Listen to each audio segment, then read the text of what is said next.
your assessment.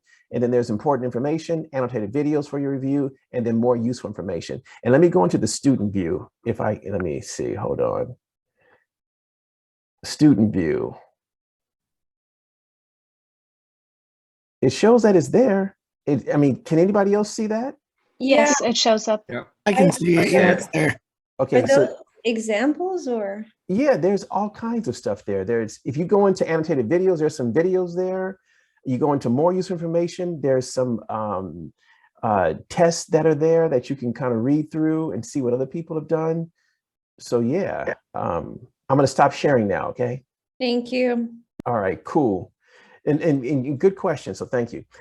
So that's what step one looks like. Before I start pontificating, I want to just open the floor and answer any questions or concerns that any of you might have for step one. And everybody, you sitting things in chat in the chat. I'm not really looking at the chat that much, but I guess I'll look at it now. I'm going to take everything in stride, but I feel comfortable. I will get cycle 1 and 2 done before April. Yeah, but remember, there's 3 and 4. There's 1, 2, 3, and 4. There's 4 steps in cycle 1. So all those things need to be in cycle 2. So keep that in mind. Bettina, is your hand up? Yeah, I'm sorry. It's just saying that the access is denied for some reason. I can't open any of them. Is anybody else having access denied? Huh. As far as the numbers, feeling good. Okay, I'll go back and take a look at it, but I'll go back and take a look at it. Me too, access denied, me too. Crap. I was able to open whatever you had put on there. Huh. Okay, good, thanks. Okay, I'll go back and take a look at it from student view and see what I come up with, okay? But let's keep moving forward and I'll do that tonight, all right? Anyone else, any other questions about step 1 plan? Anything, just toss it at me. So I'm assuming everyone is good and everyone seems to understand step 1 and what it's required of you and the things we talked about last week, things you need to really focus on and put a lot of attention into. Everybody's feeling good. For the most part, I think it's kind of like we have to work on it a little bit more to actually kind of get more of a grasp on what we're supposed to be doing. Okay, that's cool. Okay. All right, so I'll just kind of move on from step 1. Is that fair to do right now? Or do you want me to, because I can do a recap, I can go back again a little deeper than we did last week. I think we left off on lesson plan template, so. Yeah, we left off on page 13. Yeah, maybe we can continue going forward. Yeah, there's only just that one assessment descriptions. So yeah, let's do that. And then, it's just, we'll do that. So the content on page 13 is where I am right now in step 1 plan. It reads the California content standards and or curriculum framework being addressed, identify the content areas of California standards. And like I said, when you use those, Bettina, is your hand, you have a question? Oh, okay, cool. I didn't want to like ignore you. So when you use those California content standards or the curriculum framework, be very clear. Copy it, put it on there front and center to let them know that you have used it, you've exhausted it, and it is there, and then keep on talking about it and expressing it out rest of the way. But make it very evident. Do not abbreviate things, make it very clear and hard line for your reader, okay? Write your learning goals based on the California content standard. Just make sure your learning goals and the California content standard, they go hand in hand. Do not have things separate, floating, or loose. Tie everything together, okay? Does that make sense? All right.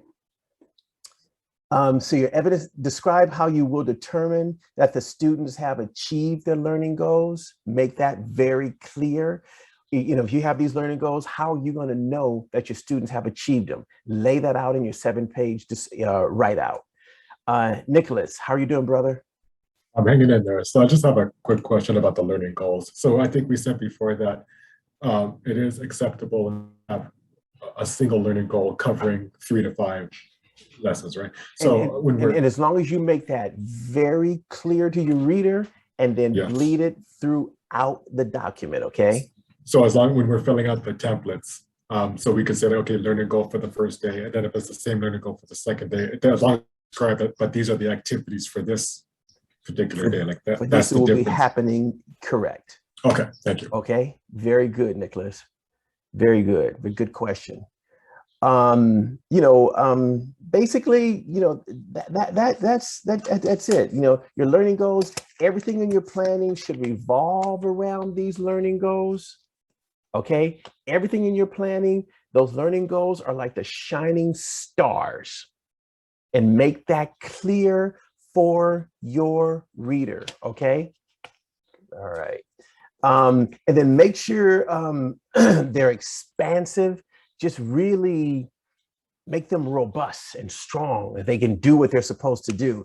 And make sure you incorporate higher order thinking in that process. Keep that higher order thinking on the front burner. Do not let go of your higher order thinking, okay? Michael.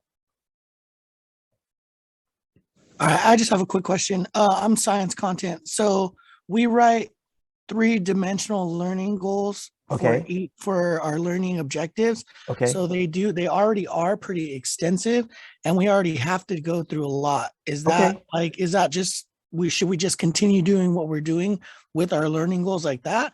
Yeah, Because that's okay, fine. yeah, because we're already very detailed in like the patterns of how they're learning, and then the content area, and then what types of like epistemic practices and stuff they're using. Very good. Dude, absolutely just carry that out when you lay out those 7 pages, okay? Okay, I just want to make sure we didn't have to like clarify anything else. No, you don't. Because we're all NGSS like aligned. So cool. And that's very good. All right, cool. Thank you. Nice to hear your voice, brother. Yeah, you too. Your evidence and your assessments, your 3 assessments. And when you do your informal assessment, we all know there's no rubric there. And I'm going to talk about these 3 assessments, and then I'm going to move on to step 2, because we've pretty much exhausted this, in my opinion. And I don't want to keep beating a dead horse. But in your informal assessment, there's no rubric for your informal assessment. And your informal assessment is like, you just stop on Shawan and says, hey guys, how are we doing here? You don't know what it is. But make sure that when you talk about your informal assessment, talk about some things that you do for an informal assessment. At certain times, I will stop and check on the class to make certain that, just sort of, that's how you can talk about and explain how you're going to use or incorporate an informal assessment in the whole process. Does that make sense to you? Yeah, okay. And then when it comes to your formal assessment, you must build a rubric. Thanks, Brother Eric. And then when it comes to your student assessment, you must build a rubric also, okay? All right. So, for me, that's kind of, that's the rest. That's it. We go to page 14. Page 14 is just talks about assessments description.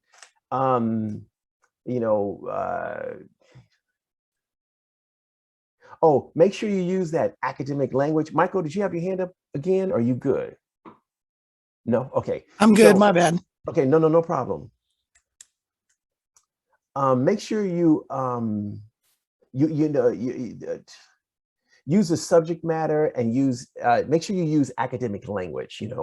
Just make sure you incorporate that academic language into everything you do.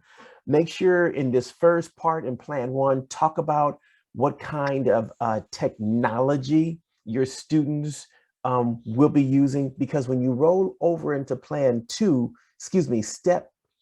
step 2, then now when you do those videos, you're going to have to show those students engaging in that technology that you spoke about in step 1. Okay, very good. And then how does it fit? How lessons build on each other. The 3 to 5 need to connect. How is a lesson linked to where the students are currently? Okay, how do your lessons connect to where your students are right now? What happened in the past that brings you up to where you are is going to keep propelling you forward. Okay, work from what your students know and use their prior learning. Okay, what technology, what knowledge do they bring to this lesson? And your learning goals, your academic language, everything is just tied together and connecting. All right. Keep that in mind, folks. And then this is the last thing I'll say about step one. Be clear. Show things. Hey, man, if you have to bold your learning goals, then bold them. If you have to bold the content standards, bold them. But just make sure that when your reader engages in those 7 pages you're putting together, they get it and they say, wow, it's here. They don't have to guess and fish around. All right. All right. Very good. All right. So Nina and then Bettina. Hey, Nina, what's up? Hi. I have a question regarding the educational technology. Do you know specifically what that might include? For example, in our class, I'm in music, we use a document camera and a projector. Would that work as educational technology? Hey, man, that's technology. A camera is technology. If you look at the Okay. definition, they'll say a camera is technology, modern tech. So, Awesome. on that technology, that's a wide lens to look from. It can be an iPad. It can have students using their phone. You could say, go on your phones and look up, go to Google and then find, there's a lot of different things that can be used for technology. But it doesn't necessarily have to be a thing that they use. We could use it as a whole class and the fun of the class as a document camera, for example. You can use it as, you can have students pop open their laptops, or you can have this document camera that the whole class is engaging in this technology in order to move that learning forward. Okay, thank you. And then, if you do decide to use one thing for the whole class, explain that out, explain it out for the reader. Our technology will include the class and each student will be involved in, that sort of thing. Okay. Thank you. Bettina, and then Brendan, and then we go to step 2. Yeah, I'm not sure if I can phrase this correctly, but or clearly enough, but we have to show that we can gauge student learning, and we do that for the formal assessment with a rubric. How would we do that with the informal assessment, since we can't, it's something quick that you do in the moment? How can we, do we have to say anything about how we are measuring learning? Does that make sense? Well, you're not kind of measuring the learning in the informal assessment. The informal assessment is you doing the informal assessment. Now, when we swip over into step 2 and you start doing these videos, these 4 videos with 5-minute, bites, 5-minute, 4 5-minute videos. Okay. You need to be demonstrating your informal assessment. Like, let's say you're teaching and you say, and informal assessment, you'll stop and say, hey, is everyone, I see there are 47 people here. Is everyone feeling comfortable? Is everyone understanding what I'm saying when I talk to you about step 1? If you are, kind of give me a thumbs up. Let me see. Okay. Anybody not feeling comfortable, give me a thumbs down. And if I see a thumbs down, then I'm going to come back and say, hey, Alex, I see you had your thumb down. Where were you kind of caught? What can I, tell me what's going on? Informal assessment. You're going to need to demonstrate that in step 2, but you can, and then when you, in step 1, you're going to explain what kind of informal assessment you're going to do. You're not going to be in answering your question, big old 27 loop to get there. You're not going to be looking for anything or trying to demonstrate anything. You're just showing that you know how to engage your students in an informal assessment. Okay, and you know how to do an informal assessment. And then if there is an informal assessment and somebody says, I don't feel comfortable, then how do you start to adjust the lesson? Mhm, See what I'm saying? And that's a good point to raise. Even when you do your informal assessment, you can, when you talk about your informal assessment in step one, you can say, you know, I will constantly reach out to my students at certain points to me if they're catching it. And if I find that students are not getting things or there are some problems, I will adjust my lesson. I will, you know, that sort of thing. That's how you can talk about informal assessment. And that's all you have to do. Okay, sounds good. Thank you. Okay, and thank you for that. And I hope I didn't confuse you with all my. All right, Brendan, and then Nicholas, and then we go to step two. Okay, Brendan, talk to me. How you doing? I'm doing good. Just to make sure, like it helped me a lot with cycle one, but for cycle two, will you be able to share examples of other students who have completed like these templates? Okay, yeah, and you know what I did? That's what I was talking about earlier. It's over in Canvas, and some people were saying they couldn't access it. I will go back in there and see what the problem is, but I did load a bunch of students' work for you to review. So it's yes. just the videos that's saying access denied. Everything else is available. Just the videos are saying access denied. Oh, Michael, you make me feel good. Thank you, brother. So For me, now I'll just look at the videos. Okay. For me, everything is denied. Okay, well, Bettina, we'll work together, okay? I got you. Thank you, Michael. And Brendan, so I got you, okay? Okay. And will they be clearly labeled so we know which ones, yeah, which templates they're they labeled. Because right now it just looks a little confusing for me. Yeah, they're clear. All you got to do is pop them open and look at them. Just go one by one. Okay. Okay, Nicholas, how you doing, brother? I'm doing all right. I'm just looking at something that I see under the student self-assessment page 14. Okay. And I just wanted to check something. So it says, describe how you will engage students in the self-assessment and or reflection. So I'm focusing on that word reflection. So does that mean that? Okay, where are you reading, brother? It's on page 14 of the guide. It says under student self-assessment, number 3. Okay, I don't, on page 14. 14 Your page numbers are actually I got it. Student different. Assessment. Describe how you will, okay, keep going. Yeah, so describe how you will engage the students in self-assessment and or reflect.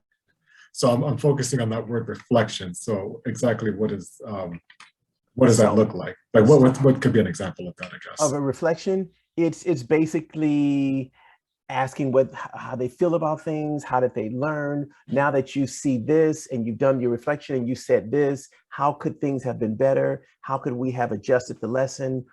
That's a reflection. Going back, go ahead. Yeah, so, okay, so I'm trying to get a sense of, for the student's self-assessment, because obviously that's one of the areas where we need a rubric. So correct. If the students are reflecting on their learning, I like them how they feel about what we covered, if they've gained an understanding of it, if they are answering questions like that in, let's say, like in a paper format or any kind of format like that, is that itself the rubric? Is the rubric the reflection? Yes. No, the rubric is not reflection. It's not the reflection. The rubric is the rubric, and a reflection is something different. Totally different. If if students, it's something like if students expressed discomfort with a lesson, or then it is like, how do you start to engage them to talk about it so it helps you in readjusting the lesson later on? That's your reflection. Okay. So that's my reflection. So like if the students themselves are reflecting, yes, the students themselves are reflecting and you are the leader. So you're hearing them, you're engaging with them, they're reflecting, and then you're starting to rethink things for the future or for the next lesson. So the reflection, the students' reflection of their learning, that's not the rubric, that's something different. Correct. Okay. The rubric is, yes, very good. Okay. All right. All right, very good, folks. Let's swing over to page 17. We're going to step 2, teach and assess, okay? Teach and assess.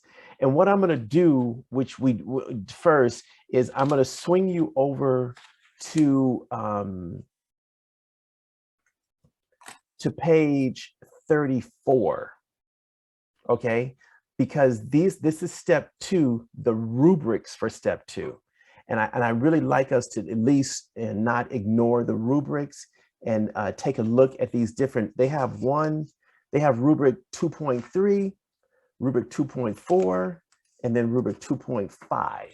So there are 3 rubrics for step 2. And what I'm going to do is just read step 3 on each of those rubrics, okay?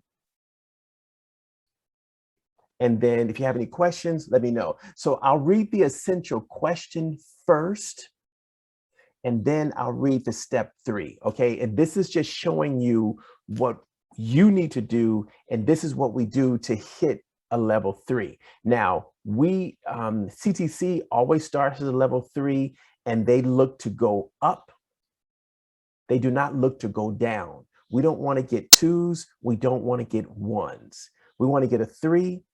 We want to aspire to a 4 or 5, but a 3 is where CTC works from, and that's where we work from, okay?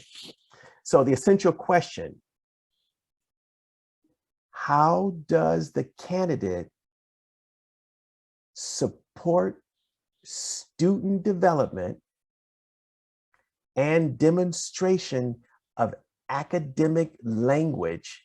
That word is important. And academic language in relation to the content-specific learning goals. All right. So how does Ellie support her students' development and demonstration of academic language in relation to the content-specific goals? So you're tying those 2 things together, okay? Nothing separate. And then here's a level 3 on that essential question. The candidate's learning activities and informal assessments provides opportunities for students to develop and demonstrate accurate academic language specific to the learning goals. So when you're doing your videos, it's going to be very important that at some time in those little 5-minute snippets, you're exercising that informal assessment. Okay. Okay, I'm going to keep moving forward. So and that's rubric 2.3. Let's look at rubric 2.4. Here for step 2, the essential question is: how does the candidate incorporate educational technology? And they have digital/virtual tools and resources. So that leaves a very wide gap for what, technology could be, to provide opportunities for students to use these tools and resources to enhance, improve, and or demonstrate the learning goals. So you see everything you do in this step 1, step 2, hey man, it's all about the learning goals, higher order thinking, the learning goals. Those are very, very, very important. Okay, so I'll read again and then I'll jump down to the level 3. How does the candidate incorporate educational technology to provide opportunities for students to use these tools and resources to enhance? Okay, that's to make it better, to make it stronger, to make it more efficient and more concrete for the student, to enhance, improve, and or demonstrate the learning goals. All right. So now I'm going to go down and read the level 3 in rubric 2.4. The student's use The students use educational technology to enhance, improve, and or demonstrate the learning goals beyond what could have been achieved in a non-digital format.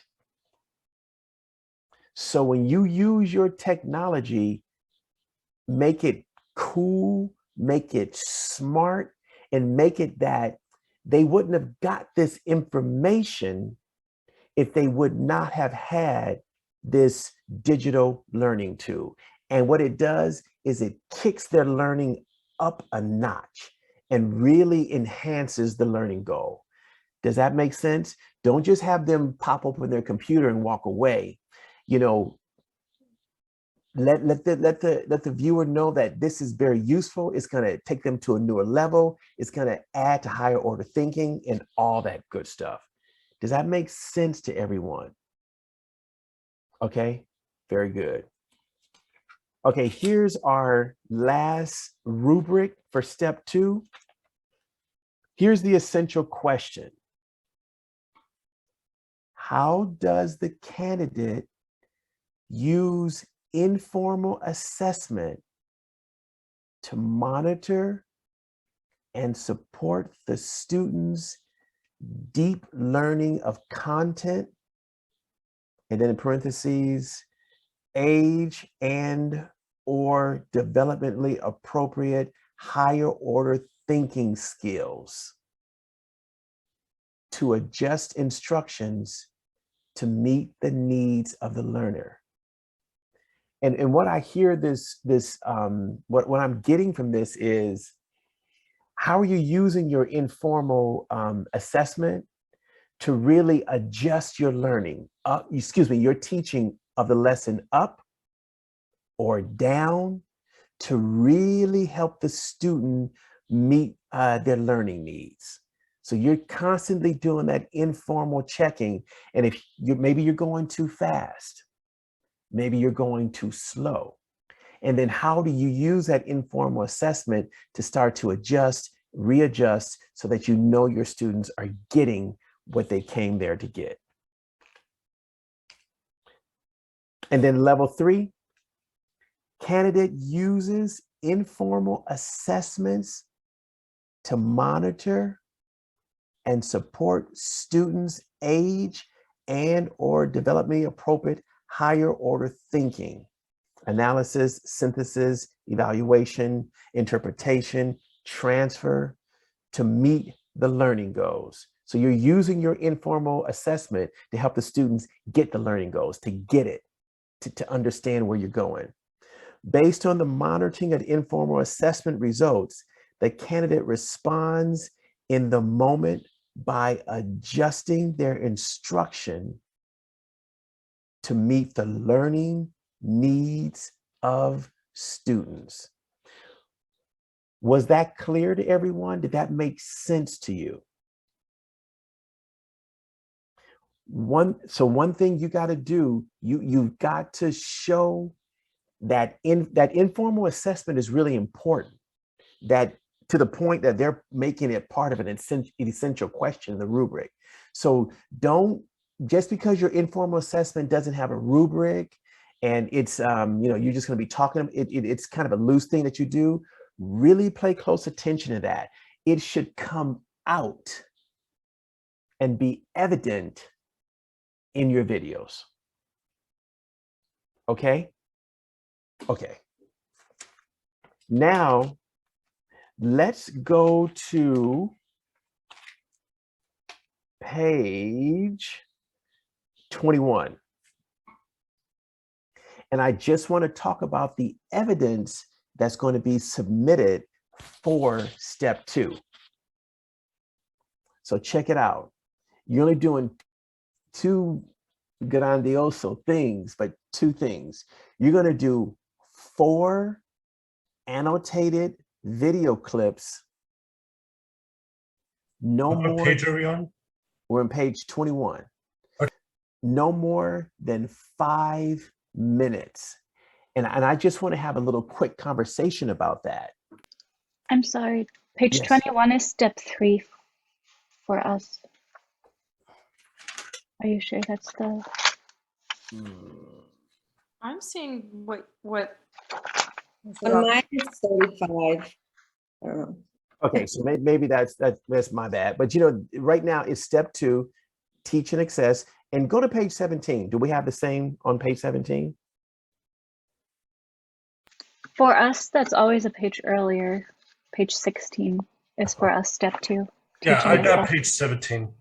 Okay, so here's what I'll do. When I go to pages, I'll kind of give you a header and then you just look up or back. Shouldn't be too Thank bad. you. Okay.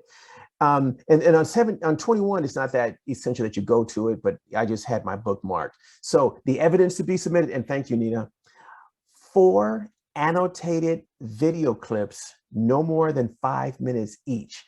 Now, let me make this statement about these videos. They're asking you for 1, 2, 3, 4 different videos. Okay. Now, if you go and you do your filming, and let's say you film and you end up having 2 hours worth of film because you recorded all your lessons. Okay. Now what you have to do is you have to go in there and you have to pull out 4 different videos, each being 5 minutes in length. Is that clear? You cannot submit that whole 45 minutes and then tell the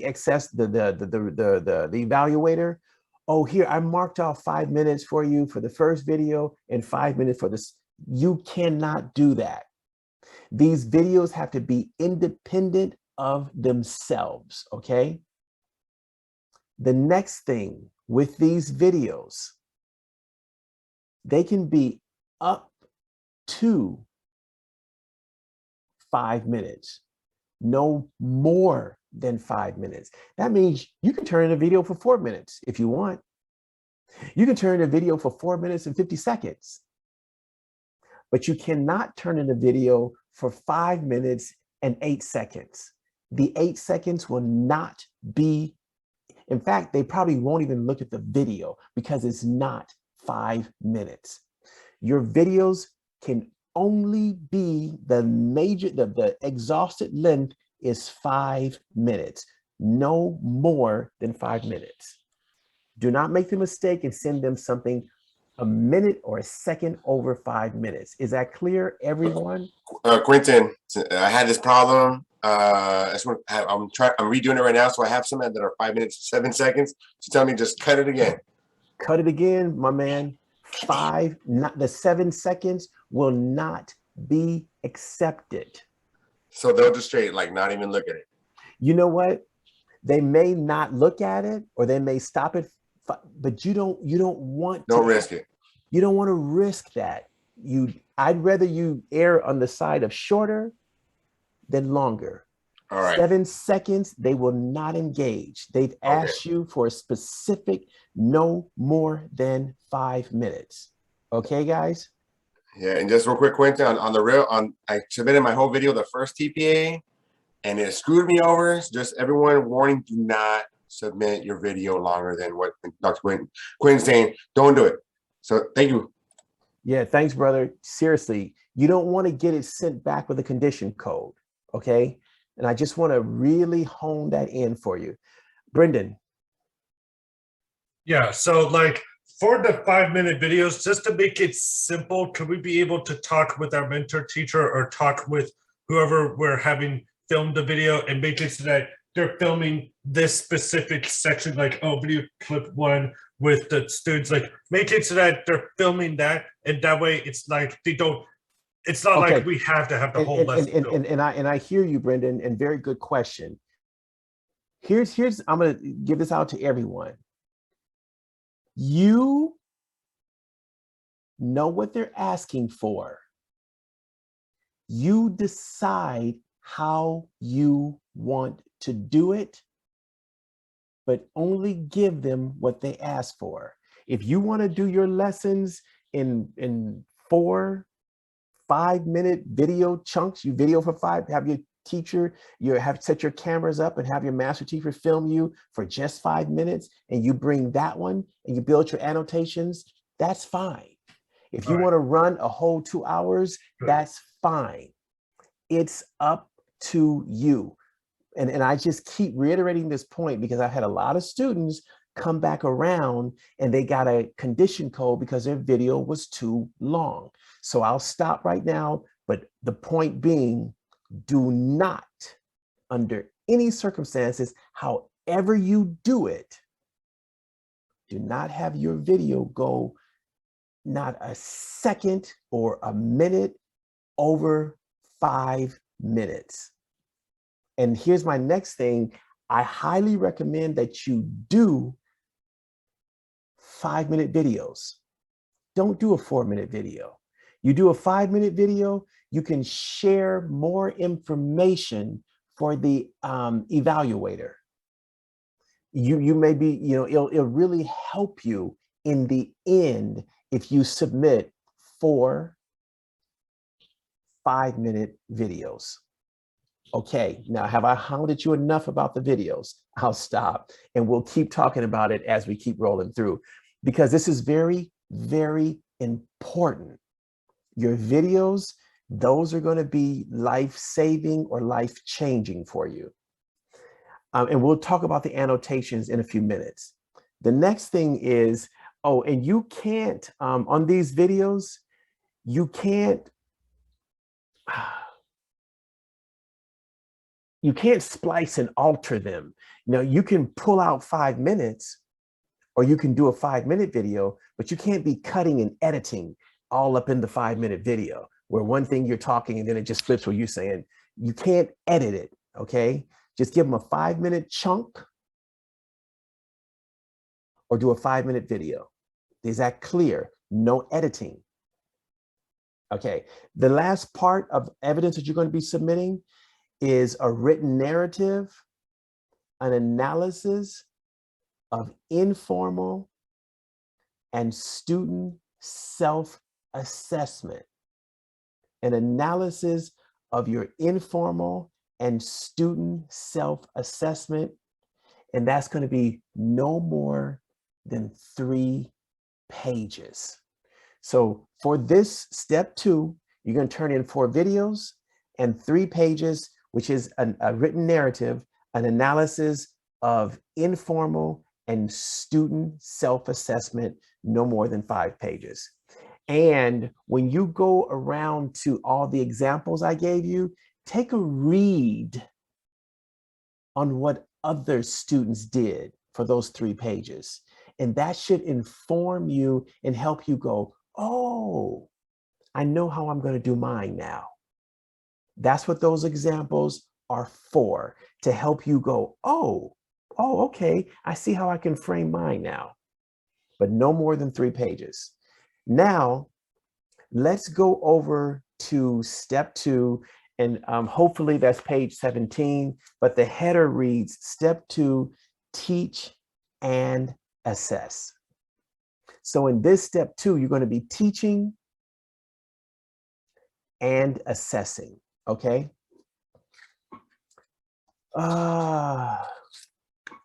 So your informal assessment should be about, the EDL learning and academic language, okay? Academic language learning. You need to make sure these 2 things happen. If you do the EDL, do not bundle EDL and academic language together. Be specific about each of those 2 different things, okay? And one thing I just want, and I'm saying don't bundle together, is because you have a reader. Just be specific about these 2 things so that the reader is clear about what you're talking about and where you're going, okay? Be clear about these 2 things and how you are supporting your students across these 2 language domains. Show how you're supporting those students across those 2 language domains if that's the case, okay? The key about this is adjusting your instructions and your informal assessment, okay? And your formal activity.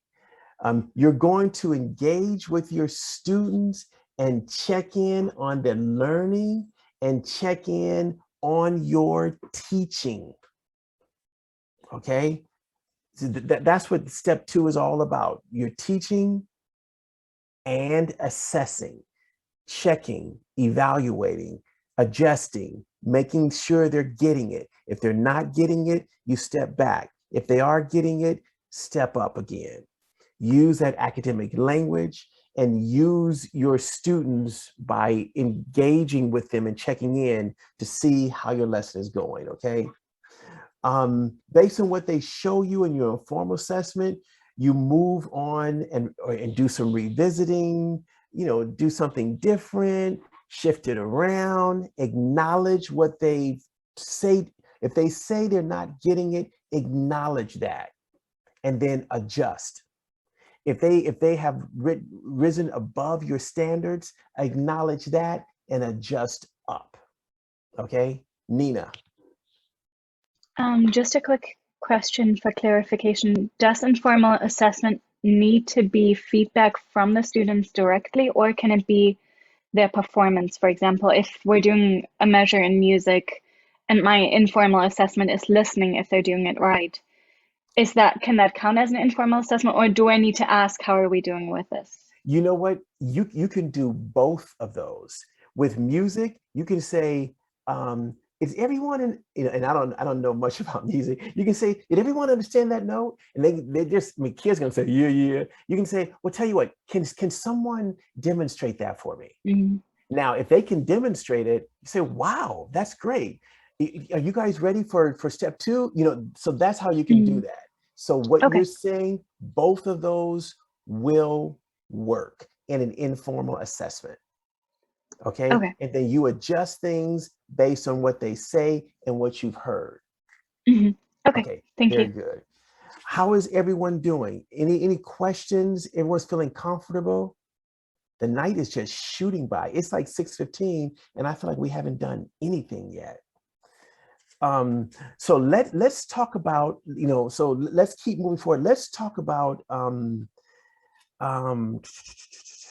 let's talk about the video clips a little bit. Is that cool? Yeah. Okay.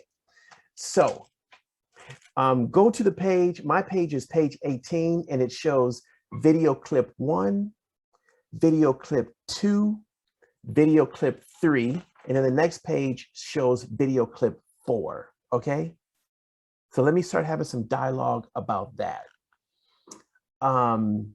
So video clip 1, instruction and assessment of academic language development, no more than 5 minutes. And then here is what it reads. Select a video clip that demonstrates the following. And then the reason why I say video clip, because CTC is talking to you about this in the terms of you've done about 45 minutes or 2 hours of filming, you have all this filming.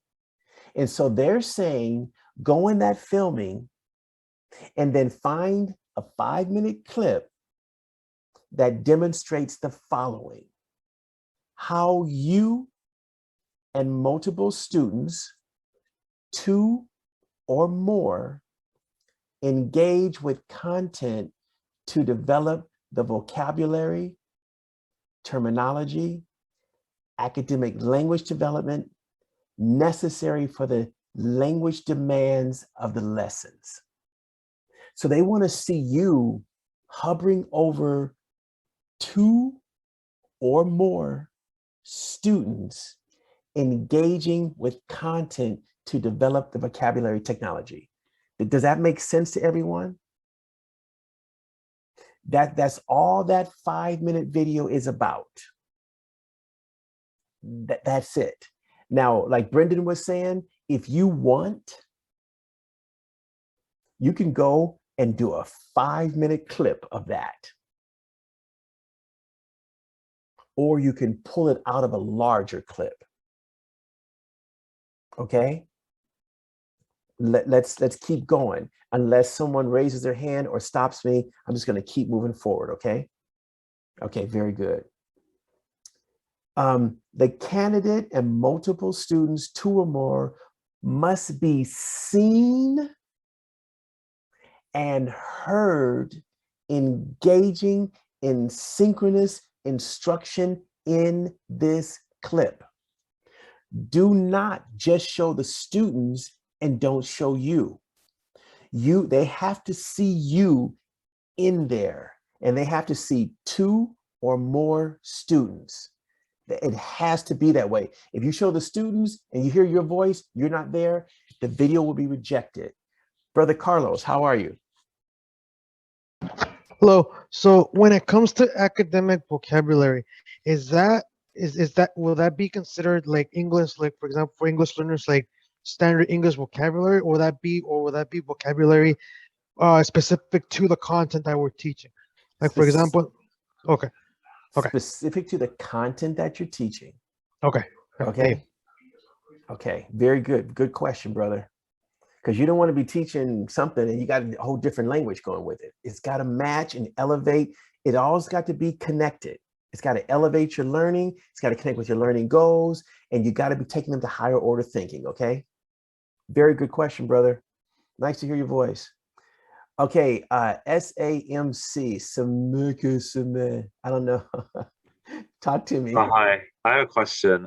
So as I was reading the thing, sorry, I kind of joined in late, but it says how multiple students, 2 or more, were actively using educational technology. And for me, like in a music, in an instrumental setting, we usually just use pencil, paper, and music stand and an instrument. We don't really use iPads as much. So okay, well, in that, you kind of jumping the gun, but that's a good question. In this case, Sam, right? Is it Sam? Okay, whatever. Hey, so sorry, yeah, it's Sam. Sorry. Okay. Hey, so in this case, brother Sam, you're going to have to use some type of technology. You're going to have to find some sort of technology to incorporate. You can't get around it. And I hear what you're saying. And I sympathize with you. However, CTC wants you to engage your students in some type of technology. So you're going to have to find something. You could have them, whatever, but you're going to have to do something. So answer your question, you're going to have to find some technology to engage in that process. Okay. Would like a TV or a electrical tuner work? Is that technology?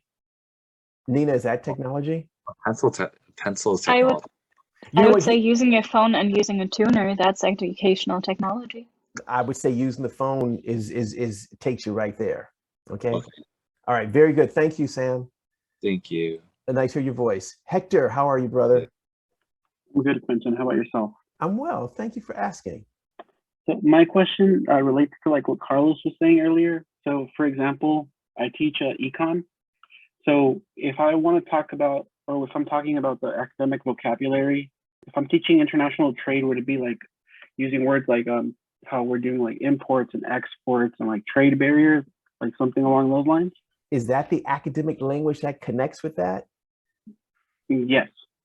Then that's your academic language, Okay. You have got to be using, academic language that leads them to higher order thinking. So all that has to connect. Okay. Okay. Thank you. Very good. Nice to hear your voice, Hector. Okay. Let's talk about video clip 2. That's your first video. Okay. And if you have questions, folks, ask me. And what we'll do is we'll talk about these 4 clips and the annotations, and then we'll wrap it. Video clip 2. Students' use of educational technology, no more than 5 minutes. Select a video clip that demonstrates the following. And my thing is, don't deviate from this language, okay? How multiple students, 2 or more, are readily using educational technology to engage in or demonstrate their content-specific learning. Multiple students, 2 or more, must be seen and heard in clip 2 using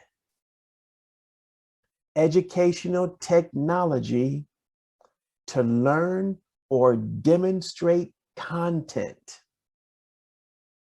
It is optional for the candidate to be seen in this video clip because the focus is on students using the educational technology to learn content.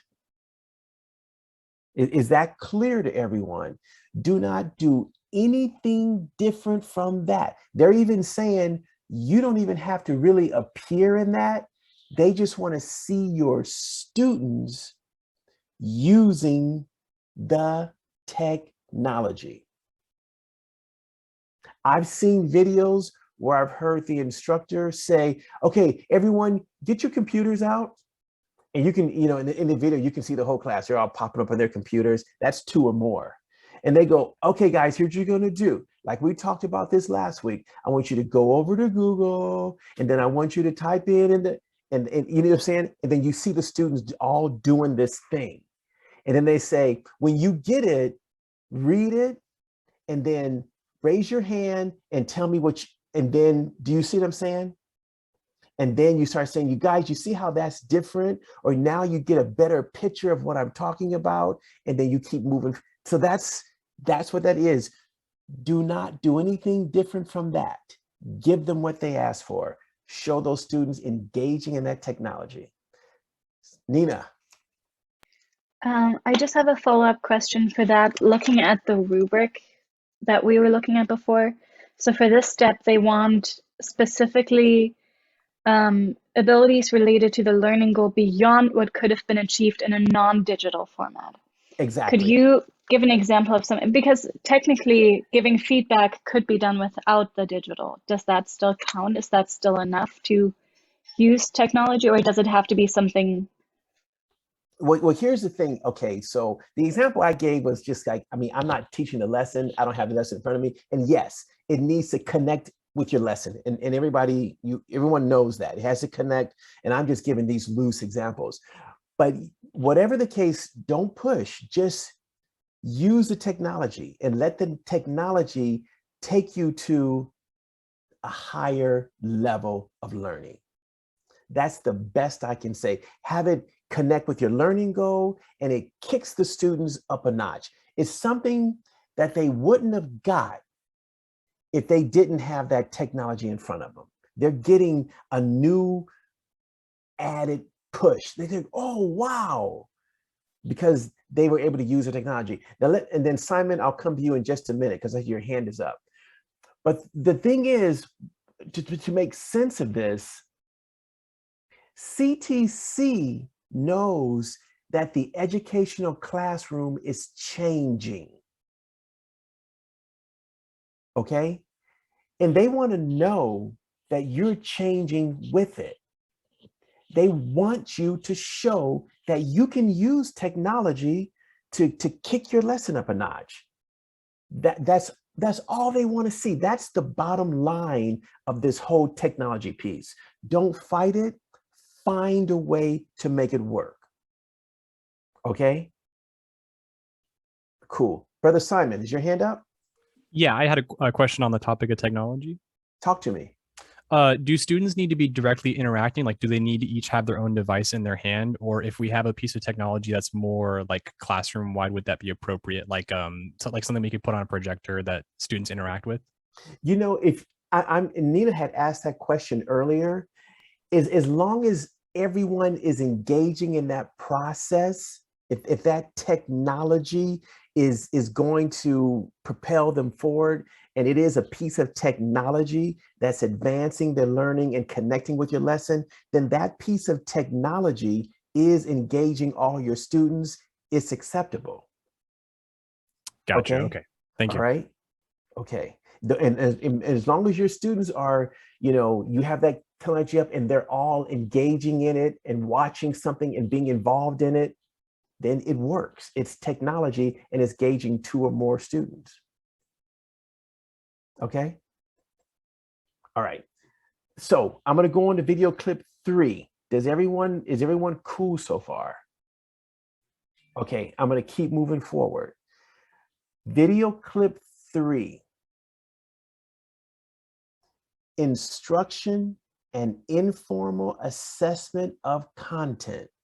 No more than 5 minutes. So again, instruction and informal assessment of content. Do you all see how much emphasis they're putting on informal assessment? It's pretty rich and pretty important. I mean, you go to the rubric, they're talking about informal assessment. All through this, the informal assessment is rich. It's important, okay?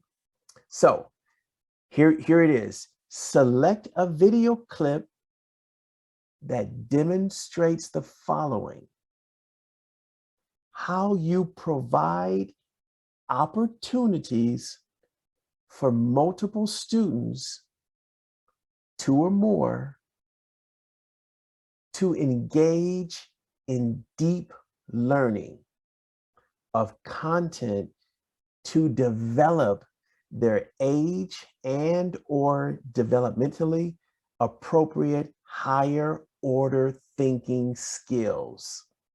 Okay, and then back to that same terms: analyze, synthesize, evaluation, interpretation, and transfer. How you provide actionable feedback to the students in the moment. Okay.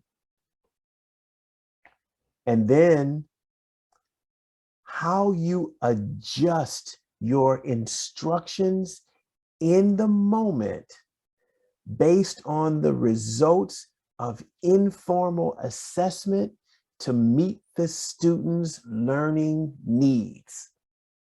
Okay. Basically, they want to see you engaging with your students, saying, hey, is everybody getting this? Come on, talk to me. They want to see that. And they want to see you demonstrating informal assessment, taking them up, bringing them down, adjusting right at the moment, where you can just pivot and just say, oh, guys, I see that you're not getting this. Let's talk about this again. And they want to see you engaging in that process, okay? And then the candidate and multiple students, 2 or more, must be seen and heard engaging in synchronous instructions and informal assessment in this video clip. They're holding you to it. They want to see you engaging with 2 or more students with that informal assessment process. They want to see you connecting, adjusting, talking, clipping, stepping back at the moment, pivoting, moving. They want to see that happening in video clip 3, however you do it. Okay. Is everyone clear? We've gone through video clip 1, video clip 2, and video clip 3. Does everyone feel safe, right now? Trust me, we'll go over this again next week, but right now, how are you feeling? Talk to me, Nicholas. I just want to ask before I forget. So when we're engaging with our students in this 3rd video clip, so I'm also one of the music students. So let's say we are working on a piece of music, and so if I'm asking them a question, okay, let's just play this part, and I ask them okay, maybe if I had select students perform something, and I kind of have the other half of the class okay, I think that they meet what they were supposed to do, and they give me their feedback. does that count as having the students kind of like engaging in some kind of analysis? Like they're kind of like assessing each other, they're assessing themselves. They can assess if it's a group musical piece, they can assess the whole group and say, I think it was kind of weak over in the alto section. I think that we didn't get, or you can say, or they can say, yeah, I listened to him play, but I didn't understand the note. And, so yeah, having them engage back and forth, and you're saying, okay, here's what we're gonna do. So you're adjusting right now, you're pivoting. You see what I'm saying? Right. That's how you do it. So yes to your question. So I but this also has to include me also giving my feedback as well, right? That's what you're giving your feedback, and then you're adjusting things. Instead of giving much feedback, you can give some dialogue and say, hey guys, here's what we're gonna do. We're gonna ramp this up, or we're gonna step this back and slow it down. Now you're pivoting. Okay, you're adjusting. Now let me say this for you music people. So did I hit you okay, Nicholas? Yeah, got it. Okay, good. Now you music people, do not be afraid of the technology. Here's what I would say, Brother Sam and Sister Nina. I would encourage you to find a way to use the iPhone. Have them record something and play it back. I mean, for me, I would feel more comfortable if you would engage that way, as opposed to taking one big thing. I think it's safer. I think it puts you in a good, comfortable place. Don't be afraid of the technology. Have them record on their phones and have them play it back, and then listen to it and then adjust based on what you see what I'm saying. Try that. That's technology. It's very easy and it works. Okay. So think about that as opposed to using some big unit. This is having them touch and engage and change is a safer process as far as I'm concerned. Okay, so think about that, and we can talk about that if you want later on. Brother Brendan and then Brother Carlos, and then we'll go right over to clip 4, and then we'll start to sort of wind down. Brother Brendan, talk to me, please. Oh no, I just wanted to say thank you for tonight. Like talking about the video clips, like I almost like panicked over how it was gonna be done, but like hey, so far it's going really well. You know I love you, Brother Brendan. I got your best interest at heart. I got you, Daddy-o. Okay, thank you so much for your voice. Carlito, talk to me. All right. I wouldn't say it's really much of a question, but it's probably a little more of advice for the people with who are music teachers right now. But I do have some examples because I know I had a student teacher for music when I was in high school, and there's just some of the things that he used. So he used a digital metronome. That way it could help students keep track of the tempo for that. They did use digital one. He also used he also used audio recordings as well to give students an idea of what the music should sound like. And you also mentioned as well, they also recorded themselves while they were playing. That way they can get a chance of actually listening to themselves. So those are some of the things that they did with me. So I don't know if it will still be applicable for the music aspect of the TPA. But those are just some things that I remember from when I was in high school. Carlito, you are a rock star, okay? If I had a little crown, I'd put it on your head right now. Thank you, brother. I appreciate your voice and your support, okay? My man, Carlito. Okay, so let's go over to video clip 4, okay? So this is your 4th video clip. Instruction and student self-assessment of content. Select a video clip that demonstrates the following: how you modeled the use of the student self-assessment and rubric. And this is beautiful. How you modeled the use of the student self-assessment and rubric, walking them through it. Okay, helping the students understand the self-assessment. You can even start off with why it's important to do a self-assessment, the rubric, okay? And then it reads, 1 or more students using the rubric to self-assess their understanding of the content. So you can have one or more student, you got to film one or more students using the rubric to self-assess their understanding of the content. So what they're saying here, they want to see the rubric in motion. Okay. And this one, how you provide it in the moment feedback to one or more students based on their self-assessment results. You see what I'm saying? Hunker down with one student and really, break it down with the student, okay?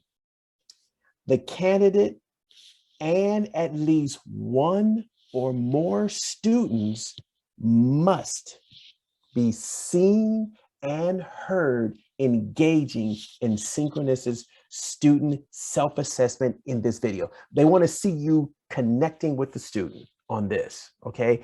And what CTC wants to see is, can you explain something like a self-assessment and a rubric to a student, and the student says, I get it.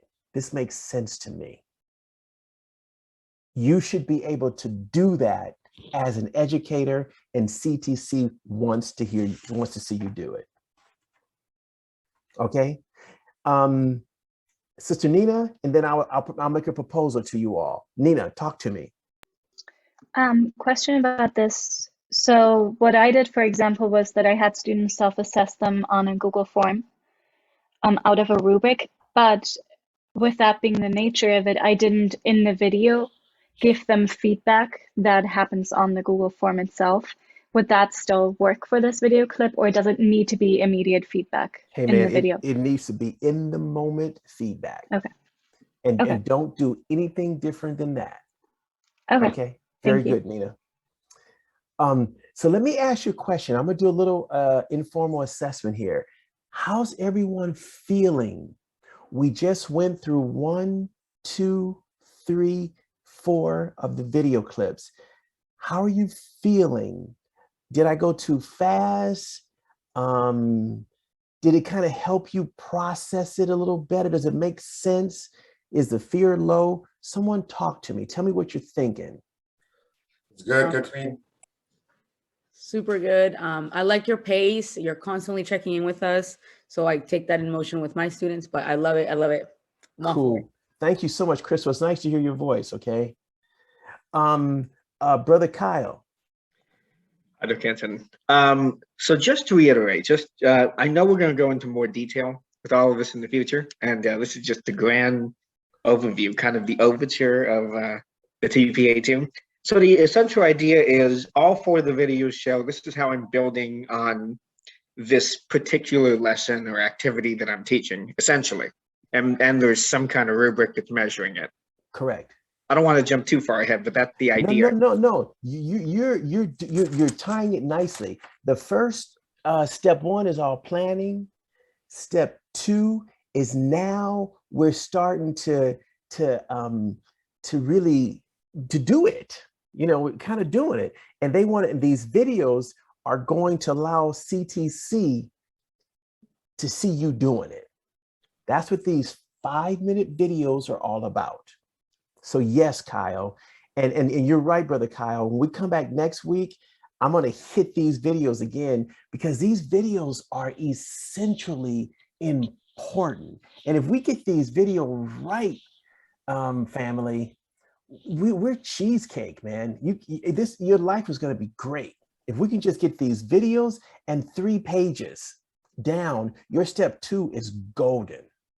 Now, let me answer Nicholas's question, and let me answer Brooke's question, and then I'll make a proposal to the group. Because although we've talked about the 4 videos,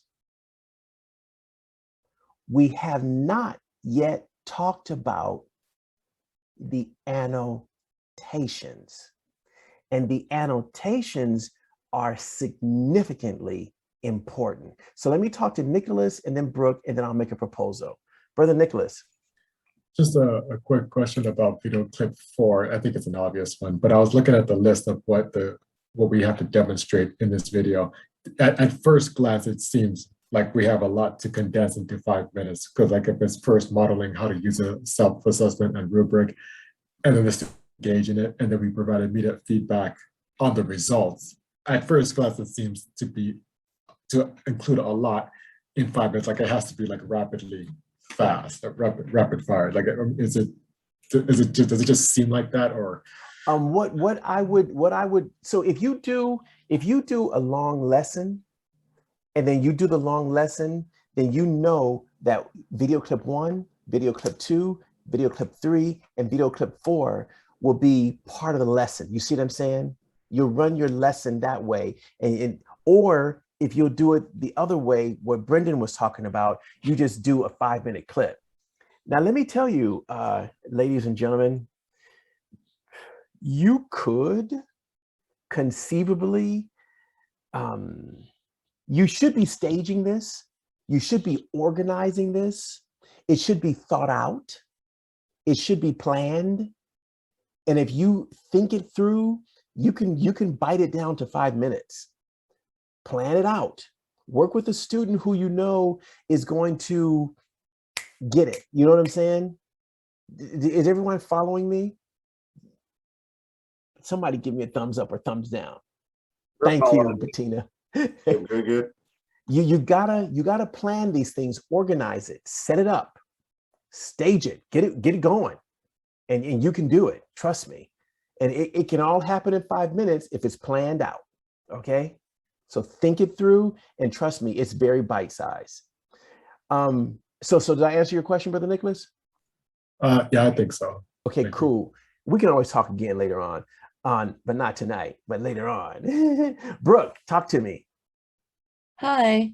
Hey. I'm just looking at video clip number 4. Okay. And it says that you need a student self-assessment and a rubric. Mm-hmm. And then it says that the students need to use the rubric to self-assess. Mm-hmm. So like the self-assessment and the rubric should be 2 different things. The rubric is a self-assessment. So they're just using a rubric. They're using the rubric that you have for the student self-assessment. There's 3, there's an informal assessment, a formal assessment, and a student self-assessment. The formal assessment has a rubric, and the student assessment has a rubric. All CTC is asking you to do is take that rubric and put it to work. Have the student do it. Okay, so the students themselves use the rubric to assess their own work. Exactly, Okay. Mundo. Thank you. Exactly. Very good, Brooke. Very good question. Thank you. Okay, thank you. Okay, and thank you for your voices. It makes me feel good. I love it when you all ask questions. So thank you very much. Listen, the next thing that we're going to talk about and really break down are the annotations. Now, you've had a lot coming at you tonight. It's 6:46 right now. If you want, we can stop on video clip 4.